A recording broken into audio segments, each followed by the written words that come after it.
Major support for Out to Lunch is provided by the law firm of Jones Walker, established in 1937 with over 375 attorneys and offices throughout the U.S., providing a comprehensive range of services to a local, national, and international client base. JonesWalker.com. And by Luba Workers Comp, a regional insurance carrier dedicated to providing reliable workers' compensation coverage to employers and workers in 13 states across the Southeast. With personalized service, trusted expertise, and tailored solutions, Luba helps businesses protect what matters most. Discover more at lubawc.com. And by JP Morgan Chase, a partner in financial planning. Looking ahead to retirement, growing your business, or for commercial banking, JP Morgan Chase offers advice and solutions tailored to individual needs and client well-being. More information is at jpmorganchase.com. From Mansers on the Boulevard on Corporate Boulevard in Baton Rouge, we're out to lunch with Amy Irvin. It's business, Baton Rouge style. Hi, I'm Amy Irvin. Welcome to Out to Lunch. 95% of the world's bourbon is made in Kentucky, but that doesn't stop aficionados of the smooth, amber-colored liquor from debating where the name bourbon originated from. Among Louisianans, there's no question that bourbon got its name from the infamous street in the French Quarter in New Orleans. My lunch guest today, John Hampton, has capitalized on both the proximity of Bourbon Street and our rich French history to open Laissez-Faire Distillery, a Baton Rouge-based bourbon distillery. With 4 bourbon offerings, the distillery has garnered several awards since launching in 2019 and currently operates a tap room at its Airline Highway facility. John Hampton, welcome to Out to Lunch. Thank you for having me. After a night out drinking bourbon, you might need a strong cup of coffee to get yourself to work. For many, the jingle, "the best part of waking up is Folgers in your cup," still rings true, especially for at-home consumers. After all, Folger still holds the leading market share in the U.S. ground coffee market, accounting for over 25%. But tastes and markets evolve, and if you have been paying any attention, you know that the 174-year-old brand faces stiff competition. Chris Nance says he and his partner didn't know anything about coffee till 2023. Well, they knew a little bit about drinking it, but not much about how it's marketed. After 16 months of research and development, they came up with a plan to manufacture premium coffee in partnership with a roaster in Lafayette called Rev, and to target blue-collar workers with a brand they christened Backbone Coffee. Chris Nance, welcome to Out to Lunch. Thank you for having me. John, by all accounts, younger adults, those under 35, are drinking far less than previous generations, preferring low alcohol or no alcohol beverages. So I'm wondering, who is the market for a Laissez-Faire Distillery? So what we find is most people between 25 and 35 have moved out of the seltzers and the low alcohol beverages and looking more for taste. It tends to be an age progression as they move forward, rather than going with the lower, more trendy products that keep coming out. So are you saying that younger folks are enjoying the bourbon? Oh yes, it just at a little bit later date than they have in previous years. Okay. Chris, you heavily invested in marketing when you first launched Backbone Coffee, but have since shifted away from social media marketing towards direct-to-face sales and trade shows. In trying to reach blue-collar workers, are you showing up at their job site and offering samples in the parking lot? No. And we didn't completely stop social media marketing. We just dialed it way back, and we found other ways to meet our ICP at trade shows and baseball fields, soccer fields. Like it's not like we're showing up to job sites yet to do that. It's primarily like the events they go to is where we're meeting them, and that's kind of it. Okay. Well, I wanted to ask a little bit about the trade shows. What kind of trade shows are you going to? Coffee trade shows or John Deere? John Deere. It's not that, like, the brand isn't to bring awareness to coffee. The brand is to bring awareness to the people building America. And the people going to coffee shows already know about coffee, but the people that are building America don't necessarily know anything about specialty coffee. And so we're trying to bring specialty coffee with that recognition of the people building America to the people building America. And you're a working class kind of guy yourself. Yeah. I've spent 17 years in the maritime industry, 5 years in commercial fishing, and everything else on the Mississippi River. And you're gearing this coffee brand towards folks working on boats. Part of the umbrella definitely covers the maritime industry, but we wanted to cover a larger group of people. So that's only a part of what we're trying to bring recognition to. But we definitely, one of our bags has ships involved in the artwork, and some of the marketing that we are currently putting out is geared a little bit towards the maritime industry. But we're trying to cast a wide net with who we're trying to reach. John, unlike home brewers who can privately experiment with brewing beers, distilling alcohol is illegal without a permit process. Can you describe a little bit about that process in opening a laissez-faire distillery? Yes, it's brewers get to brew, I think it's 400 to 600 gallons, individually without sales, but distilleries technically cannot make a drop without being illegal. So the process begins once you get the paperwork, and even if you understand the concept, scaling up is always a trial and error process, and you're going from, very small batches to very large kettles and stills. So it takes a time for you to be able to get your recipe down, get your processes down. So it took 2 to 3 years before we really got into a rhythm of what combination of our mash bill, how we're distilling, what barrels to use, how long to keep it in the barrels. All of our barrels are aged 2.5 to 3 years.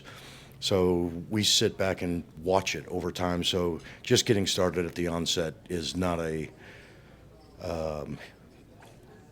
difficult that cannot be overcome, because you're waiting, and anything that you make, it will take 2 to 3 years. Well, and I also read that opening a distillery requires a pretty hefty investment, between $300,000 to $600,000. What were sort of the things that you had to spend a lot of money on in getting the distillery open? So starting out with a space, any lease or any property, you're going to be paying for that immediately with no revenue income. So you start right there and move forward. You're buying columns, you're buying your mashes, and really with bourbon, there's no cash stream till you hit 2.5 to 3 years. And I understand that you actually had to move locations. Is that right? We did, but that was a blessing. We were seeing growth in our product and had everything. So we have to decide 2 years out where we're going to be. And the opportunity came about to move to a larger space that was more suited to our needs. So we recently moved to same building just down the row, and have almost tripled to quadrupled our production area. Like, can you move those barrels once you've set them? And, oh God, you got to rock them, sing to them. You have to. Okay. Yeah. They get moved a lot. Okay. It's so the barrels. I don't know if you're in the process, but they literally will not stagnant, but like anything, they will just stay like that, and then all the flavors and it will drop to the bottom, just like with coffee and everything else. Right. And you got to stir them up. Right. So you have to shake it, rock it. Right. They're all either rolled, shaken, or vibrated through their lifetime. Right. And then you still have problem children, no matter how much love you give it. Yeah. Some just take a long time for it to work. How much loss do y'all have in the aging process? So we're blessed with a high humidity area, so sometimes our alcohol content goes up and sometimes our alcohol goes down, but we can almost guarantee 10 to 15% a year. Okay. It's an angel share, as it's referred to, but yeah. Wow. Chris, where do working people get coffee nowadays? I mean, don't they stop at Starbucks on the way to work? Yeah, they definitely do. But in the past, I feel like most customers that I would be going after purchase coffee at the grocery store. And I've gone down that route of wholesale grocery stores. And my company's not quite big enough for the margins to make sense for me to really drive that part of my business. But with Amazon and the consumers comfortability with products being shipped, the direct-to-consumer market has exploded. And there's some really good examples of that. Black Rifle, for instance, has become a billion-dollar company in 12 years. 84% of their sales was direct-to-consumer. So the opportunity to market a product and ship direct to consumer in the coffee space is growing. And that's what we're focusing on, bringing brand awareness face to face with the customers and then directing them towards direct to consumer. Set it, forget it. I'm going to ship coffee to your front door every 2 weeks. And we've found a decent amount of success with that, and that's part of our business is definitely growing. Do you find locally the Louisiana flair for coffee, which has been around like Cafe Du Monde and all that, so people are like looking for your direct sales around the country because it's like, oh, it's Louisiana coffee? Really, like, people are buying into the mission of the brand, and luckily we have a killer product to back up the brand, which is a godsend. Which a shout out to Rev. When we partnered with them, we weren't really sure because we didn't know anything about coffee. We weren't really sure how that was going to turn out, and their product and their like being a part of this company has been phenomenal. And so we just have to do a really good job of presenting the brand in the right way to the right people. Well, you're both starting out. How do you keep consistency of your coffee or your bourbon? No, I know for the bourbon, it's all in your mash bill and the way that you distill it. So your raw product is roughly the same every time, and then it's going into the same barrels from the same barreling company, the cooperage, and that will keep your consistency fairly close. But we do blend to maintain that consistency. Yeah. So I was curious, like, our beans will change season to season, right? Depending on what region you're sourcing your beans from. It might have had a wet year, it might have been a dry year. It depends on what those type of factors. But for us, consistency is very important. The head roaster is the one who maintains that consistency. When we get a new shipment from a new season of beans, we're going to do a cupping, we're going to taste it, we're going to say, hey, the chocolatey notes or the citrus notes that we're trying to get out of this previous batch aren't there, so we're going to tweak the roast levels a little bit. We're either going to roast it a little longer, maybe we're going to shift. Most of our blends or our coffee is blended, so we're using multiple sources, right? We're using Costa Rican, Brazilian, a lot of Brazilian, Ethiopian, right? And one reason that we like to blend them is because to keep the taste profile consistent from year to year to year is that we can adjust a little bit here, a little bit there every time a new shipment comes. We're buying bulk, right? We're buying shipping containers full of coffee. So once you've set that flavor profile, you have a recipe and then you have a production roast. Like, now we know what we need to do to get it consistent, and then the man running the roaster doesn't have to do all the thinking. He just runs the recipe, and until we run out of that the batch that we have on hand, we don't have to adjust it again. Do you keep samples from previous years and use them as benchmarks as you go forward for your profile, or you already just know what that profile is? Yeah. Well, the problem too is there's a shelf life for that.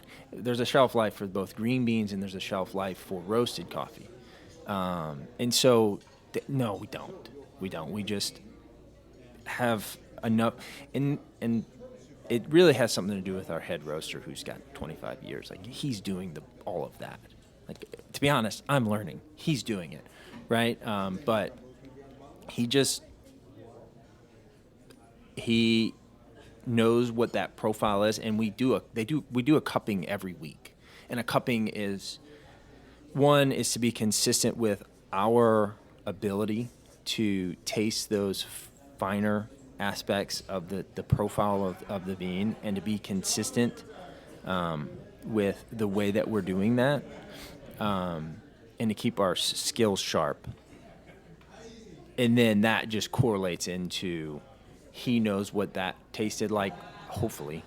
I mean, in the grand scheme of things, it may change slightly from 2 to 3 years out, but for the most part, that profile is the same. And we're using cards too. So we've got 2-year-old cupping cards that are individual bags produce. And so if we can look at the card and say, okay, notes of papaya, blueberry, okay, are you tasting it? Okay, that's one point for that blend. You're listening to Out to Lunch. I'm Amy Irvin. I'm talking with Chris Nance, co-founder of Backbone Coffee, and John Hampton, owner of Laissez Faire Distillery. John, you operate a tap room on Airline Highway, and you've already mentioned that young people are beginning to find your bourbon, but there is a huge market in the THC business. Are you collaborating with any of these companies to offer a product that 20-year-olds might be interested in? No, we're pretty much single focused on what we do. We make bourbon, and that is our main goal. Everyone that works there is of the same opinion. Bourbon has been around for a long, long time, and we don't look for it to go anywhere, but branching out into different products we think will diminish our brand and quality, as well as kind of separate who you're marketing to. And you're offering 4 different bourbons there at the tap room. Correct, which is not uncommon. When there'll be seasonal releases. You can get with a bourbon with honey. We have a bottle and bond. These will come out in the fall and September's. But for the most part, there's basic brands that everybody is your standard, and that's what people look for in the stores. That's what they look for in the tap room. The tap room is used more as a tasting room. We find a lot of people don't know how to taste bourbon. They still remember the days of drinking lesser quality products in college and not liking it, and re-establishing that bourbon is a good thing if and tasting it properly does make a difference. Mm-hmm. And at the tap room, are you selling anything other than your own brand? We cannot sell anything alcoholic-wise other than what we make. Oh, interesting. Okay. And also, we've mentioned at the top of the show that you've won numerous awards already. Competing is important, and you've been involved in different competitions in San Francisco, London, New York, Los Angeles. Why is it so important to do these competitions? If you're a distillery in South Louisiana where bourbon is not historically made, the first words by a lot of aficionados is like, really? So entering competitions allows you to show that your product does compete at those same high levels as where other places are making bourbon. It allows a wider group around the country and even the world to recognize your name brand. And as you grow, it'll help moving into new markets because they've seen the name at these competitions. Mm-hmm. And Chris, besides attending trade shows and other locations to market your coffee, one of your goals is to be in other typical blue-collar spaces like Home Depot and Lowe's. Are you forming partnerships with these companies as well?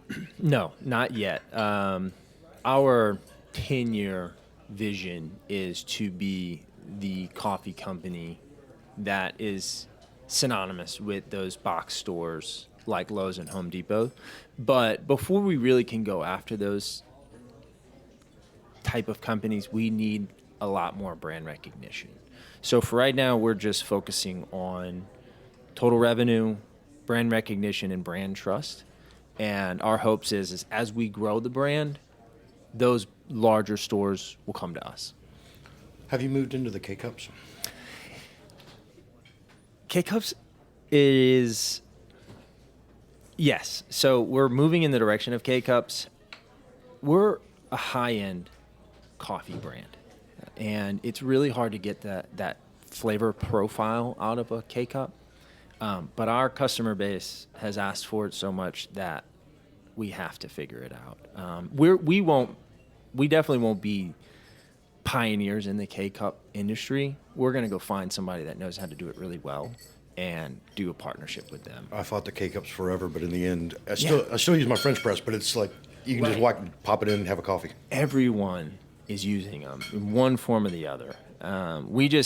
We wanted to keep the quality there, but our customer base really pressuring us for that. And I mean, we love them too. I mean, I drink K-Cups occasionally. I mean, I don't have a machine, but when I'm at friends and family, like I don't mind a K-Cup. I will say I'm envious that you get to try your product all day long, though. Yeah. Well, Chris, the key to this product's success seems like it's marketing.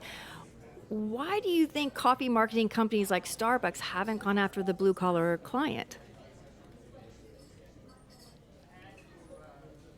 I have no clue.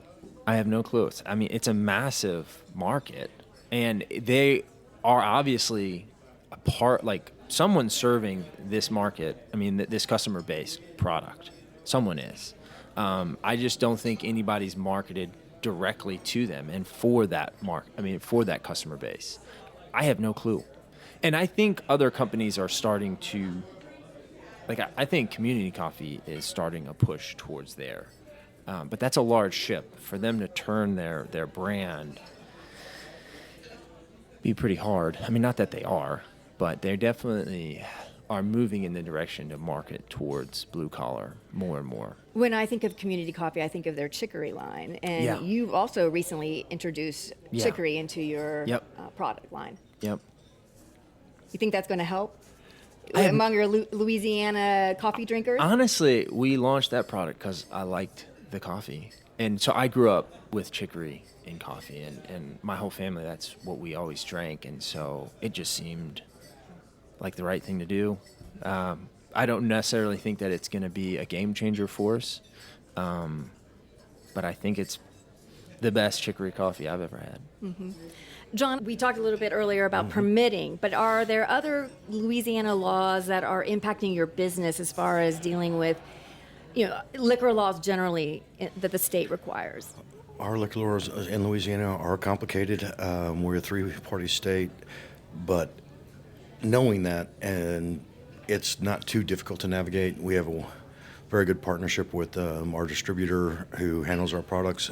It's international, and they do a really good job. So it's, you put your product in marketing-wise in their hands, so it's very important to team up with the right people. Do you have a lawyer on container? Yes, we do have a lawyer. The new laws change on a regular basis, so when we hear of changes in laws, and we actually have a lobbyist group, our attorney will review new laws, new proposals. Our guild will go in and we'll try and get different bills shut down or passed, which is difficult at any given time. But we have been fortunate; some of the laws have been relaxed in the last couple of years. And do either of you guys do market research in the sense of tastings? So part of going back to the competitions, taste in bourbon does change over time. The bourbon, especially when you go into rye 20 and 30 years ago, is not the ryes that are made today. Part of going to the competition gives you an idea of the product that you're making and where it sits with the current palate. Mm-hmm. No, not necessarily. It doesn't take us very long to produce a blend. So we can produce a blend, send it out, get feedback really fast, and either we get positive feedback or not. So it's so fast for us to get feedback on the blends itself that's the only thing we really do. I know it's so different than you. Like I can go right now and change a blend and bring it back, and it takes me 11 and a half minutes on average to roast a blend of coffee. And so I can produce something that I think is good and then make a couple pounds of it, send it out to friends and family and get some feedback. And either I get a yay or an A. And sometimes I don't even do that. Sometimes I'm just like, that's good coffee, send it. Uh-huh. And what is your most popular flavor? Is it medium, dark roast? Our medium, our dark are by far the best sellers, like 75 to 80% of our business. Now, the bulk of our sales are in the South, and if you look geographically on our sales, the farther north you get, the more that light roast gets popular. Oh, interesting. Yeah. That's surprising. Yeah. If I sell at I've done some shows out of North Carolina, and it was 100% light roast. No one even wanted the dark roast, which was the exact opposite in the South. Everything that I do in the South, everybody wants dark, everybody wants light roast. And are there plans to market Backbone Coffee in northern regions? Not any more than we're doing now. In fact, when we first started, we pushed a heavy marketing budget, and that was coast to coast. And after we did that for a while, we didn't really see the ROI, so we cut back that marketing expense. And then we decided, like, let us focus on SEC states. Let us focus on a smaller geographical area and gain some traction there, and then push marketing elsewhere. We have sales. I'm not 100% sure how we have sales on the West Coast and up Northeast. I really don't know how people find that, but we're not pushing any marketing other than in SEC states. Do you try and go after certain like chains like Waffle House, who's a working man's place to go and eat, and their coffee is usually stronger than some? Right. No. Primarily just because to go into those commercial sales like that, it's so driven by price that it doesn't make sense. Where we have found success is going into corporate environments that that would identify as a blue-collar corporate environment. And so some of our larger commercial accounts, we tailored to the fact that they employ a lot of blue-collar, and that was some success there. But I haven't gone to, like, Waffle House or, Cracker Barrel or anything like that. And to do that, I would have to do wholesale. And because Waffle House is ordering from a distributor, for me to go down the route of getting a distributor and then get the coffee to Waffle House, there's just no way that I could survive on the margin that I would have to get there. Do you have a coffee truck that you drive around? I don't yet. All of our sales are direct to consumer. Even our commercial sales, we just ship to them. And they're just large enough that we eat the shipping cost on the commercial side. And then the direct to consumer, consumers are okay with shipping costs. I don't know why. When we first started, we were like, we're trying to get our prices low and we're trying to get our shipping costs low. And we realized that there was no way we could survive by eating all of those costs. But we just said, hey, there are other companies that are very successful direct to consumer in the coffee space that are allowing their customers to pay that shipping, and they're doing okay. So obviously, as long as you find the right customer, they're fine with paying the shipping. Mm-hmm. Chris and John, the oldest piece of advice in the history of manufacturing and marketing is build a better mousetrap. In other words, take a product that everybody needs and make yours better than what's already out there. There is no shortage of coffee or bourbon in the United States, and especially here in Louisiana. So in the better mousetrap theory of evolution, you have to make yours stand out from all the others to succeed. Chris, you found a way to differentiate Bourbon Coffee from all of the competitors by taking a marketing approach that I don't know if anyone else has thought of, blue-collar coffee. And John, you're already hauling in awards for your bourbon, which is no easy feat in the first decade of making a product that traditionally can take over a decade just to age enough to get to market. Chris and John, congratulations on everything you've achieved to date. I look forward to keeping up with your continued success. Thank you both for taking time to join me today on Out to Lunch. Thank you. Thank you. My guests today on Out to Lunch have been Chris Nance, co-founder of Bourbon Coffee, and John Hampton, owner of Laissez Fraise Distillery. We edited this show to fit in our time slot here on WRKF. You can hear our unedited conversation and find out more about John Hampton and Chris Nance on the Out to Lunch Baton Rouge podcast. You can find and subscribe to the Out to Lunch Baton Rouge podcast on your podcast app and on our website, itsbatonrouge.la. If you want to know what we look like, you can find photos from this show on itsbatonrouge.la and on our Out to Lunch Baton Rouge social media. These photos were taken by Ian Lito and Miranda Alvarez. You can find more of Ian and Miranda's photos at albalitomedia.com and at Alba Lito Media on all socials. Out to Lunch is a production of INO Broadcasting for itsbatonrouge.la and WRKF 89.3 FM. The producer of our show is Grant Morris. Our technical producer is Eric Merle. Our associate producers are Peter Raschuti and Ann Edelman. Our researcher is Holly Dutchman. Today's show was engineered by JT O'Neill. I'm Amy Irvin. Thank you for joining me. I look forward to meeting you again next week around the lunch table for more business, Baton Rouge style, on Out to Lunch. Out to Lunch Baton Rouge is recorded live over lunch at Mansur's on the Boulevard in Baton Rouge. Mansur's is open for lunch daily 11 to 2, for dinner nightly, and for brunch on Saturdays and Sundays. Major support for Out to Lunch is provided by the law firm of Jones Walker, established in 1937 with over 375 attorneys and offices throughout the U.S., providing a comprehensive range of services to a local, national, and international client base. JonesWalker.com. And by Luba Workers' Comp, a regional insurance carrier dedicated to providing reliable workers' compensation coverage to employers and workers in 13 states across the Southeast. With personalized service, trusted expertise, and tailored solutions, Luba helps businesses protect what matters most. Discover more at lubawc.com. And by JP Morgan Chase, a partner in financial planning. Looking ahead to retirement, growing your business, or for commercial banking, JP Morgan Chase offers advice and solutions tailored to individual needs and client well-being. More information is at jpmorganchase.com.